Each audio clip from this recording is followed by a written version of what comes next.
I tried to buy from all these ethical brands. I ended up returning everything and now I don't feel great about it. So I spun the wheel. So beautiful. 40% polyester, basically. That's like already messing with my mind. I don't know. I feel like a linebacker or something. Frustrated. I did this to myself and I will see it through. It's only shopping, guys. It's not like that big of a deal. Do you have any idea? Hello. Welcome back to my channel. I'm going to try to record some of these videos a little different this year. So welcome to my year of less. So last year was the year of 5 finds. I only bought 5 things a month, it ended up being a lot of things, but it completely changed my mindset. What I'm finding right now in January, which is why I'm coming to you not quite with a January finds recap. It's more of like a 3/4 of the way through the month recap of all the things that I've returned and my thought process around that right now. So I'm going to attempt to maybe film these a little bit more sporadic and throughout the month and vlog style, and I don't know, we'll just see. But I'm also kind of thinking that maybe some of my like reviews or my recaps should be less product focused. I mean, still sharing with you why I bought certain things, because I think that that's when you're buying less things, it's even more thoughtful and intentional of why do I love this thing and why might you like it as well. But maybe it should be less focused on the products and more about the mindset and what I'm learning throughout the process. I don't know. I'm just already having thoughts as I come into this year about maybe it should be less about what things I bought and more about my mindset around the things. I don't know. So we'll see. But right now I am in January, midway, 3/4 of the way through January, and I wanted to sit down and record. I'm in a weird headspace already with January. So last year at the beginning of my year of 5 finds, it instantly felt like a really big mental shift, because being able to buy whatever you want, whenever you want, like the wild, wild west, that makes it sound like I was like supermarket spree, like no money, no budget in mind. And that wasn't necessarily the case. But, you know, just being able to go into Target and buy a ton of cheap shit all the time, stopping that and thinking I can only buy 5 things, everything needs to count, was a really big head shift for me at the beginning of last year. And I almost felt like I didn't even know how to go casually into Target for toilet paper. Can I just go into Target casually? Can I go into the mall? Can I go into H&M? Can I go peruse like Zara's website and look for things? It just kind of felt like I didn't know how to shop, and I was reteaching myself how to shop. And so that's like a big part of what last year was. And now it's really, I can already feel this year that it's going to be really finding, I was going to say finding the difference between the needs and the wants. But again, I've said before that I feel like, do we really need anything? If I say I needed a black sweater, did I really need a black sweater? No, I just didn't own a black sweater and I wanted a black sweater. But I think for me, it's going to be more shopping off of a wish list. So things that I desire to have in my closet and things that I'm very thoughtfully shopping for. So I can already feel that that's my wish list, which I'm going to record that and post that later. Probably in February will be my running wish list that I have of things for the year. Like, am I going to be strictly shopping off of that wish list only? I feel like that could very well be the case. Because as I'm, partway through January, I'm already feeling like I've don't know what I'm doing. So what I'm going to show you in this video is a ton of stuff that I've bought and returned. And I don't love returns, and I'll go into that in a minute. And so I'm already like, wait a minute, even if I buy 6 ethical, sustainable things that didn't work for me, should I have just gone and bought one H&M sweater that I know I would like instead of buying and returning all these things, like the carbon footprint and all of the things and the packaging, and like, it's just a whole mess in my mind of like, is this even worth all of that? And you might say, well, why are you buying and returning all these things? Well, when you're newly getting introduced to ethical brands that you've maybe never shopped before, there is a learning, like a trial and error of learning size, fit, material, like all of those things, right? I think back to when I first started shopping Zara, which I mainly shop online.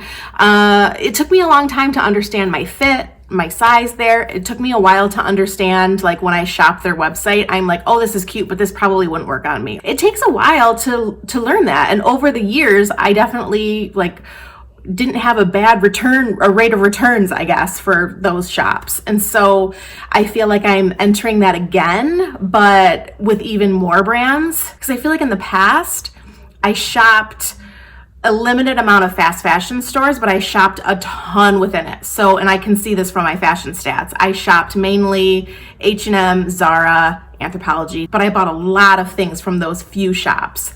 Now, you know, I'm looking at ethical, sustainable brands. I now have my eye on a lot of brands that I just want to buy like one or two things from. And so the learning curve with shopping those brands is like, I'm seeing that the rate of return, and I don't have, most of us don't have any of these ethical brands near us. And that's what makes them more sustainable and ethical, is that they don't have volumes of stores and therefore inventory and product and all of that. They're mainly online and a few stores. And so I can't physically go into these stores and try on all these things. Think of when you go into a store and you try on things, like the rate of what you try on versus what you buy. You go through a lot of stuff that you try on to buy one or two things.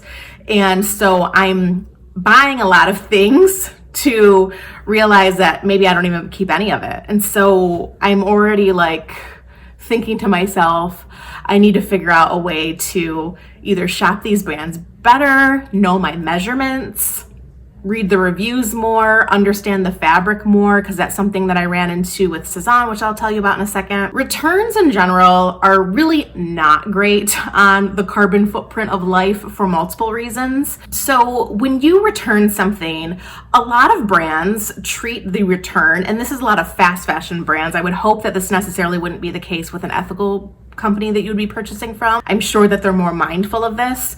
But if you buy something from H&M online and it doesn't work out for you and you return that item, it's actually more expensive for that brand to press it, repackage it, retag it, re-put it in their system than it is for them to just damage the item out and put it in a landfill. Or maybe they donate it. But what I've learned about donations is that a lot of things that get donated to specific companies like Goodwill, Salvation Army, only a third of that ends up being sold, and most of that ends up going in a landfill or going overseas, which ruins another country's environment and their economy and their industries of garment creation and whatnot. And so that's not great either. I know from working retail a really long time ago that when things got returned, they did just get damaged out. Damaged out meaning cut, slashed, trashed, because the cost of the goods is just not worth it. It's not, the garment itself is not worth that much money. It's not worth that much. The cost of the goods is not worth them putting it in the system and all the time that it would take in those processes to get something returned and back into the system for someone else to potentially buy and potentially return. So it's sort of an endless cycle. I'm going to show you in a second a few of the things that I returned and why, because I actually think it's really interesting to understand why someone bought something, but then why it didn't work out for them, whether that just be fit and their own personal, like that was a mistake on my part, or this just didn't fit my body. But also I bought something from Sezane that was partially polyester, and I was like, oh, why? This is like an ethical brand, but they do say on their website that some of their things, only a certain percentage is natural fibers, which I appreciate that they're upfront about that. So I don't think that they're trying to like lie or any of that. I just was like, oh, I need to, as a consumer, pay better attention to that. And so I'm going to show you two things from Sezane, two things from Everlane, but I also did buy a pair of joggers, drop crotch joggers from Zara that I returned that I didn't show you because they were just so ill-fitting and strange. And then I had two things from Gap. I have not bought anything from the Gap in a really long time. We actually don't even have one in our town anymore, which is crazy. But I did used to buy a lot from them online, but I'm just not going on all these random fast fashion websites anymore. And so I had seen someone talk about a wide leg pair of trousers that looked great to me, and they were super marked down. So I bought two pairs, two different colors, and they both did not work out for me. And I did not show those either because they fit so poor. They did not look great. And so I'm looking at, oh, I also have a shirt from Reformation to show you as well. So that's two things from Sezane, two things from Everlane, two things from the Gap, one thing from Zara, and one thing from Reformation. In the course of like 20-ish days of January, I've bought and returned 8 things. That does not feel good. Like, I don't know. I don't know where I'm at. I don't know what happened. So I'm going to show you the Sezane and the Everlane and why those didn't work out. I also have the top from Reformation, which they're something that's been on my list for a long time to purchase from them because they are, I would say, one of the more fashion forward, ethical, sustainable brands in the business. It's a beautiful square top. I'll show it to you right here. It's beautiful, but I think it was really it doesn't look like it, but I think the smocking around like this whole bodice part is smocked, which is really, really stretchy. But it was sort of tight, but also the straps right here, like the shoulder, they kept falling off. Like even as I was talking, when I talked about it on Instagram, the thing kept falling down. And a lot of people were like, well, why don't you take it to a tailor and just get that part fixed? And I thought, well, I could buy it. I bought it in a medium. They're known to run kind of small. So I thought, well, I could maybe buy it in a size bigger because I really do like the top. I just don't want to be in this like return cycle so much. So I feel like part of that is picking better, doing better research on what a product is, how it fits, but maybe just sticking to my damn wish list. I don't know, but some of those things were on my wish list, to be fair. So I don't know the point of this. The point is to say it's January. I'm not feeling so great about how I'm starting the year off with all of these returns, and it's already changing my mindset. Okay, so now I'm going to cut away to a few of the things that I purchased and why I returned them. I believe today it's January 12th. So I spun the wheel and I have 4 things that I can buy this month. 4 things right now. This month should feel super easy. But the thing with this year is that I don't know what I can purchase or can't purchase within the next few months. So yeah, I have 4 things I can buy right now, but next month could be a no buy. The month after that could be secondhand only. The month after that could be only responsible brands. That's like already messing with my mind. But also I've added the extra weight on myself of good weight of trying to buy more responsibly. And so while I am okay with buying thoughtful fast fashion, referring back to my wish list, making sure that things are natural materials, I still feel like, I don't know, I feel like some responsibility, I put some like pressure on myself to buy more ethical and sustainable. And if I come on here and say I bought this at H&M, people are going to be like, come on, really? And I know everyone has been so kind, and that's just pressure I'm putting on myself. And, you know, at the end of the day, I'm buying so few things this year that if I choose to buy one of those things from H&M for a reason, like I still have put my fast fashion shopping footprint has been minimalized, and that's good and important. But I do feel that pressure on myself this year already.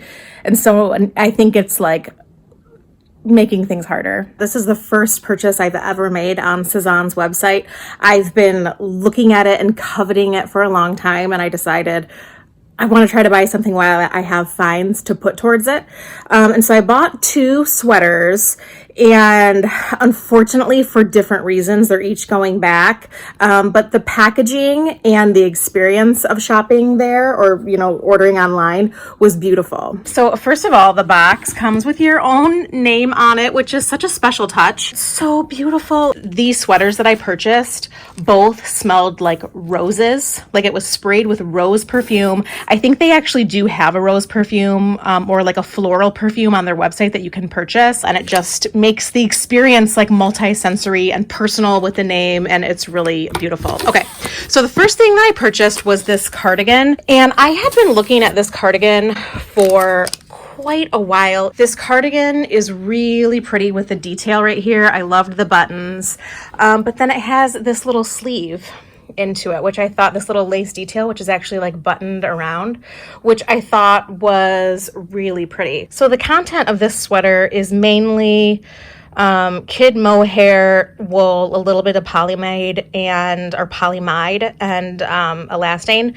Now the polymide, which polymade or whatever that is, which we're gonna discuss a little bit more in a second, I researched that online and I can't really find a solid answer, but I think it's mainly, for the most part, polyester. It also says nylon, so that is synthetic. Now their website does say that a certain amount of their garments they try to make natural materials, so maybe that's like 85% 50%. I don't remember exactly what it said. And so they are open about, they do use sequin sometimes. They do use polyester sometimes. And from what I can tell, that's not recycled polyester. But I appreciate that they are open about that. But they are ethical with factories that they use. So they're pretty open about what they do and don't do on their website. Okay, so this is the cardigan. And this error in sizing is really my fault. And the reason is I ordered this in a small, but I ordered it in a small because it was out of stock in the other sizes and I'd been stalking it for quite a while online. I assumed that I would wear this like with a little bit of a tuck, like a cardigan tuck. And so that for one, I knew it didn't matter so much about the size, but it's also kind of a slightly oversized boxy cardigan. And so I thought, well, if it's boxy and it's meant to look oversized, I could maybe size down and then it looks like my size. And so it kind of does, but it's a little tight on here on the wrist, not while I'm wearing it, but when I go to like pull it on and pull it off, I kind of have to like manipulate my wrist in order to get it in there. So that's not enjoyable every time I go to wear it.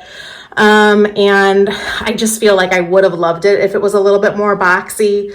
And again, I just feel like it's not perfect. This part is really going to bother me, but it is so pretty. It's just, I think it's completely out of stock now. So unfortunately, I can't even try it in another color or another size. Okay, so this is the second sweater right here. And I know that the colors are pretty similar, but I figured I would probably only be buying one. I really liked that this kind of has a bubble sleeve effect and it kind of has a slight boat neck right here. This is the Pull Giselle, also in taupe. This one is a size medium, but the problem, and I need to do a better job now when I'm looking at the material, is this is 40% polyester basically. And I just don't feel great about that. So while I realize that it's probably better to buy polyester from a company that has, sustainability in mind and ethical nature of their company in mind, it just felt like a reason to not buy it, but more so it sheds a ton. This very light feathery stuff gets on wool coats, pants that aren't denim, like trousers. And so that was a reason for sure that would annoy me and deter me from wearing it. And then so that combined with the idea of the polyester is what turned me off to the sweater, unfortunately. Okay, so here's the second sweater on, and I love just the delicate nature of it. This sleeve in particular is really pretty. This looks better with like some kind of a tuck, but it's really pretty. And it doesn't feel itchy right now. It feels like it probably might get itchy because of the little fine delicate mohair on it. The shedding thing is really going to bother me. So that's like the main reason. And it does have a little bit of a drop shoulder. I know I've mentioned that I don't love drop shoulders, but I don't mind it here with this. Okay, so from my Everlane purchase, this is the textured cotton cable sweater. And the funny thing is, looking at it the second time, I'm like, oh, I don't mind it as much, but I sure did hate it the first time I looked at it. So that's interesting, but I've already filled out the return paperwork, so I'm not going back. But the reason that the reason that I did like it, and I thought I would like it, I'm wearing a size medium. This is in the shade Bone, which is a off-white. I loved this like cable detail on the sleeve. I thought that was really interesting. I liked the mock turtleneck kind of. This has the kind of drop shoulder that I don't like so much. It's more noticeable, and it just feels like the way the sleeves are thicker, and I feel like bulky. I feel like a linebacker or something. So I just don't like it as much. And the other thing with Everlane that I always have a problem with is, so this is 100% cotton, but it's not organic cotton. It's not certified like GOTS cotton. I don't know, that always bothers me with Everlane, that they don't do anything that's like fair trade or organic cotton or GOTS cotton, and I just don't understand why. So, and I mean, it doesn't deter me, but it just is strange to me. Okay, so second thing from Everlane is this patch pocket skirt. I purchased this in the summer in the color ochre, which is actually a really pretty like medium brown color, almost the same color as my skin, to be honest, like a tan color. And I had meant to purchase it in this white, this off-white. I think this is also Bone, but you can see here that this is more cream than this. But for some reason, I accidentally ordered it in the ochre. I didn't mean to. I bought that in a size 10, which is what I thought I would be. And it felt like it didn't sit right on my hips. Like it was either like, because it's supposed to be a high waist skirt.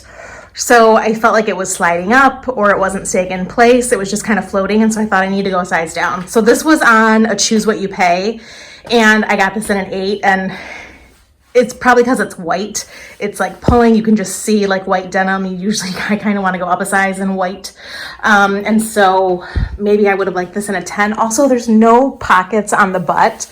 And so it just feels like a weird, like, right, it feels like it's not even A-line. It just feels like it's a bell shape, like it's not right on my body. Again, I say this all the time. I feel like Everlane is not good at dressing curves because this should be an A-line skirt and it just fits strange. So again, returning.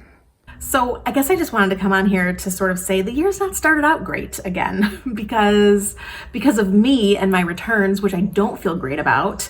But also that now I'm like, would I have just been better to go into Anthropologie and pick out 2 things that I would have loved? And I could have gone in a fitting room and, you know, picked things that are a natural material and things that I'm gonna love and really like, and maybe check something off of my wish list. I think I'm trying to find the perfect, and maybe this is where this isn't great.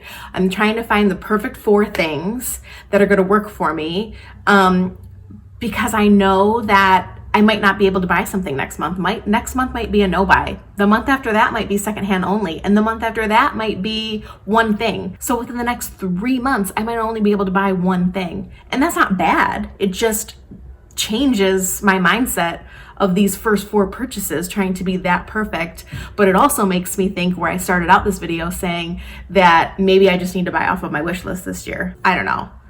So I'll come to you soon with what I did buy and what did work for January and how I went about that. But if I come back on here and say, guys, I just went into Target and bought a sweater and I went to Anthropologie and bought something, I feel like that's why. I tried to buy from all these ethical brands. I ended up returning everything and now I don't feel great about it. I don't know. I'm already feeling very frustrated, but I did this to myself and I will see it through. It's only shopping, guys. It's not really that big of a deal, but I am trying to buy better, but also like not return a ton in the process. So we got to figure out a happy medium. I got to figure out a happy medium that I can feel good with. Because right now, even if I find 4 perfect things, I'm like, do you have any idea what I went through to get these 4 things? I just want to be honest. So, okay, that's where I'm at right now. Only, you know, partially through the first month. We'll check in soon with what I actually did buy. I do have a few things coming that I know are sure bets because they're accessories and something I've already bought that I'm buying a different version of in a different color. So hopefully I'll have more success when I check in with you with my actual January finds. All right, see you soon.